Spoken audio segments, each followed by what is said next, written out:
1939,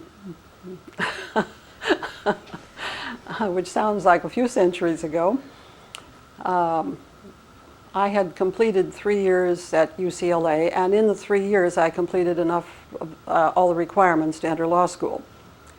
So I had applied to USC and I was accepted. And I was one of 5 women out of a class of 150.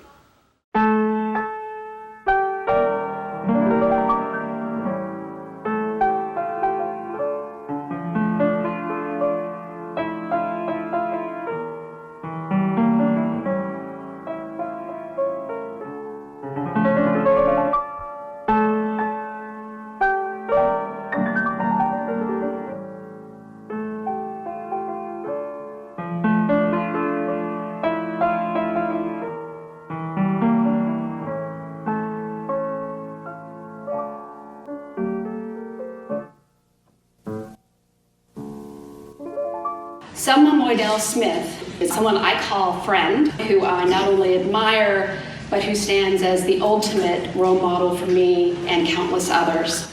I first met Selma at a committee dinner. I was lucky enough to be sitting next to her, and I remember her speaking in fluent Spanish to the waiter, and I thought, who is this woman? And I have got to get to know her.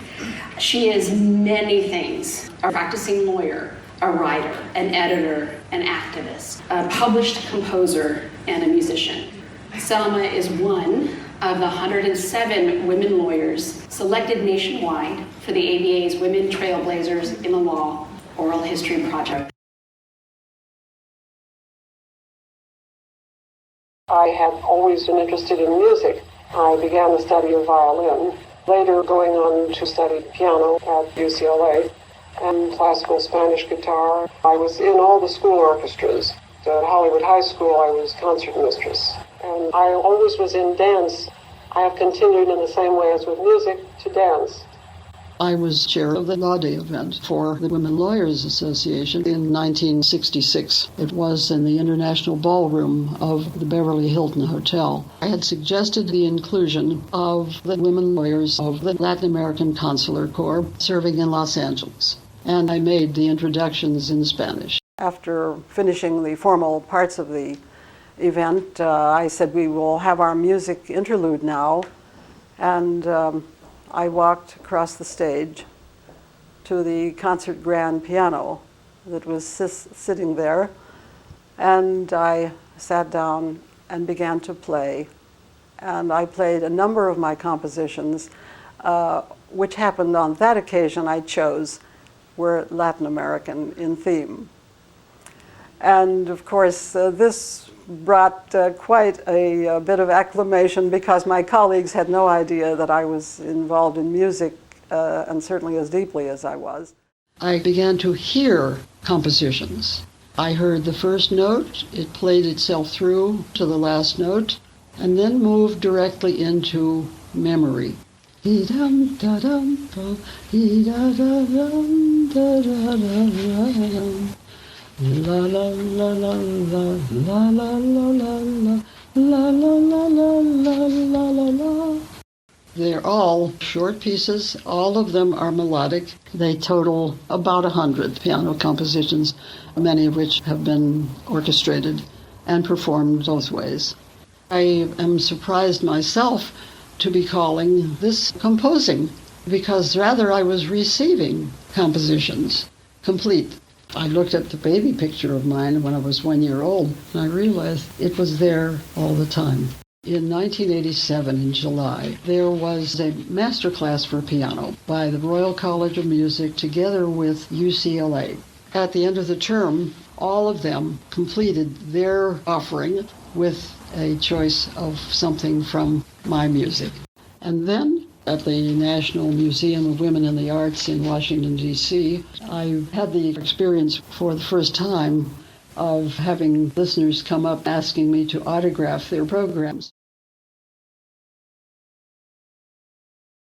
The docents are volunteer musicians who present introduction to music programs in public and private schools. I was the first and only bilingual Spanish language docent. Ernest Fleischman, who was the executive director of the Philharmonic, arranged television interviews of me, and I spoke on behalf of the Philharmonic. La señora Selma Smith. La Orquesta Filarmónica van a presentar un concierto en el colegio en el este de Los Ángeles para todos los de habla española. Ladies and gentlemen, this is Fred Crane, KFAC Program Director. Pleased to present to you today in our studios Mrs. Selma M. Smith, National Vice Chairman of the Western Region of American Music Department of the National Federation of Music Clubs. It is really a great pleasure to present to you today our special award of merit in the 1974 Parade of American Music, sponsored by our National Federation. We genuinely appreciate the efforts made to promote work by contemporary and early American composers.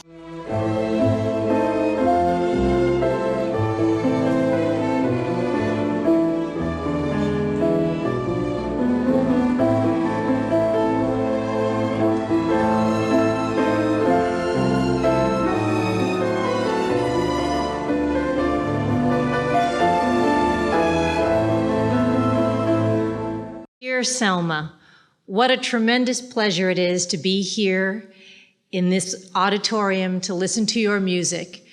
I speak from a place of extraordinary respect and admiration for you, for your leadership all these years, and for adding to the pleasure of all of our lives with the music you've composed and played.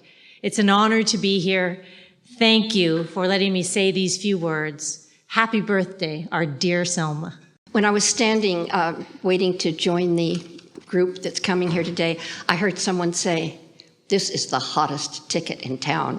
And today represents the coming together of two aspects of Selma's life.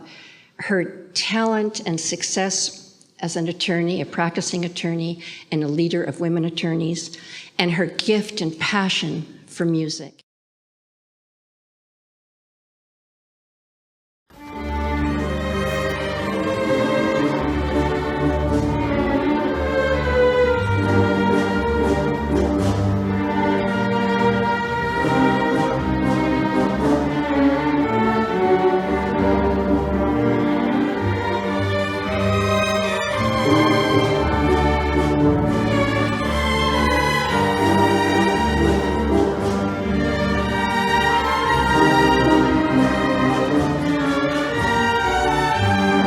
I'd like to extend a special congratulations to Selma Smith, one of the Women Lawyers Association's first presidents. Selma also turned 100 years young this year.